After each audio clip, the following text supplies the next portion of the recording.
प्यारी साध संगत जी, आज हम सुनेंगे कबीर साहब की एक बहुत ही प्यारी साखी। तो चलिए शुरू करते हैं। प्यारी साध संगत जी, जब बलख बुखारे के बादशाह को परमार्थ का शौक हुआ तो वह राजपाट को त्याग कर महात्माओं के पीछे पीछे फिरने लग गया। बहुत घूमा, परंतु जब कहीं तसल्ली नहीं हुई तो हिंदुस्तान आया और कबीर साहब से मिला। नामदान के लिए विनती की। कबीर साहब ने उसे कुछ दिन अपने पास रुकने को कहा। वह सेवा के कार्य में लग गया। काफी समय तक कबीर साहब के घर में हर प्रकार की सेवा, जैसे सफाई करना, पानी भरकर लाना, ताना तनना आदि कार्य मन लगाकर करता रहा। एक दिन माता लोई ने कबीर साहब से कहा, यह बादशाह कब से हमारे घर में रूखा सूखा खाकर पूरी लगन से हमारी सेवा कर रहा है। अब तो बेचारे को नामदान की बख्शीश कर दो। कबीर साहब कहने लगे, यह अभी नाम का अधिकारी नहीं हुआ है। इसमें अभी बादशाह वाला अहंकार बाकी है, अभी दीनता नहीं आई। प्यारी साध संगत जी, संत सतगुरु को पात्र कुपात्र का पता होता है।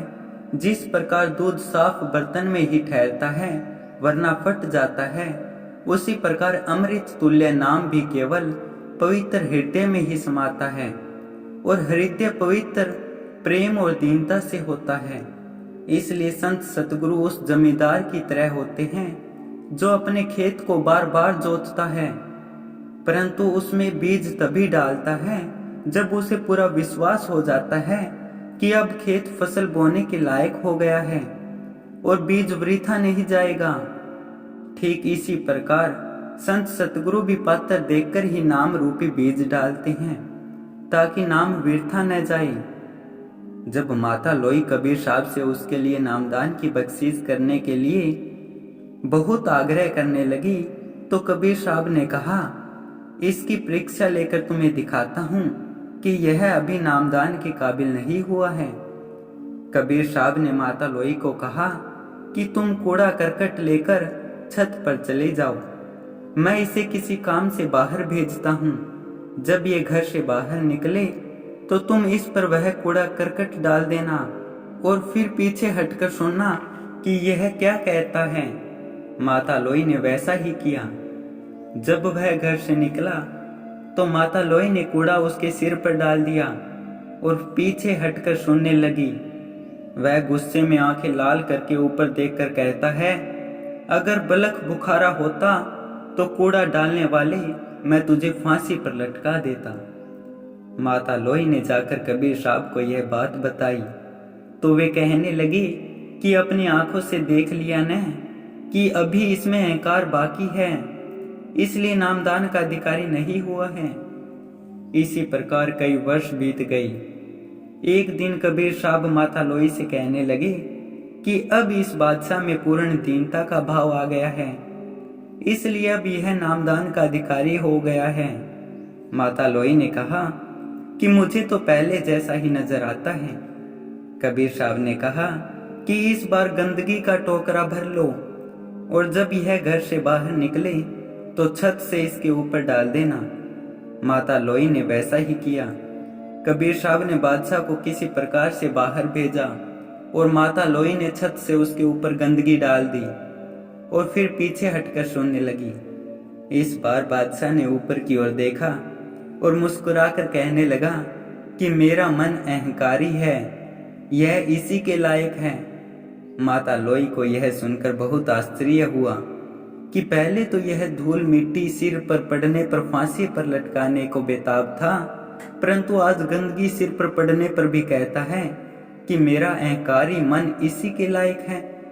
माता लोई ने जब ये बातें कबीर साहब को बताई तो वे कहने लगे कि अब यह पूर्ण रूप से दीन हो गया है, इसमें अहंकार नहीं रहा, अब इसमें नाम रूपी अमृत समा जाएगा। खैर, ज्यों ज्यों कबीर साहब बादशाह बुखारा को नाम की बख्शीश करते गए त्यों त्यों उसकी रूह ऊपर के रूहानी मंडलों में चढ़ती गई।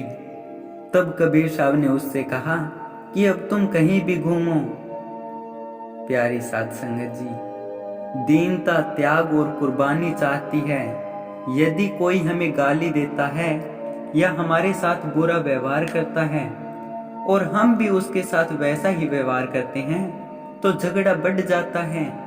परंतु यदि हम दीन होकर शांत रहेंगे और उसके साथ अच्छा व्यवहार करेंगे तो एक न एक दिन उसे अपनी गलती का एहसास जरूर होगा और वह सुधर जाएगा, क्योंकि ठंडा लोहा ही गर्म लोहे को काटता है। कबीर साहब कहते हैं, आवत गारी एक है, उल्टे हुए अनेक, कह कबीर न उल्टिए, वाही एक की एक। प्यारी साध संगत जी, जिस प्रकार गंदगी को कभी गंदगी से साफ नहीं किया जा सकता, उसी प्रकार बुराई से बुराई खत्म नहीं होती। जिस प्रकार फलदार वृक्षों को हमें उगाना पड़ता है, उनको समय पर खाद पानी देना पड़ता है, जंगली जानवरों से बचाना पड़ता है, परंतु जंगली पेड़ों को कोई नहीं लगाता और वे अपने आप उग जाते हैं और न ही कोई उनकी देखभाल करता है, फिर भी वे बहुत जल्दी से बढ़ते हैं। ठीक यही हालत अच्छाई और बुराई की है। हम जिस काम का अभ्यास करते हैं वह हमारी आदत बन जाती है। प्यारी साध संगत जी, आशा करता हूँ कि आपको साखी बहुत ही अच्छी लगी होगी। ऐसी ही प्यारी प्यारी साखी हर रोज सुनने के लिए चैनल को लाइक करें, शेयर करें और सब्सक्राइब करें। धन्यवाद।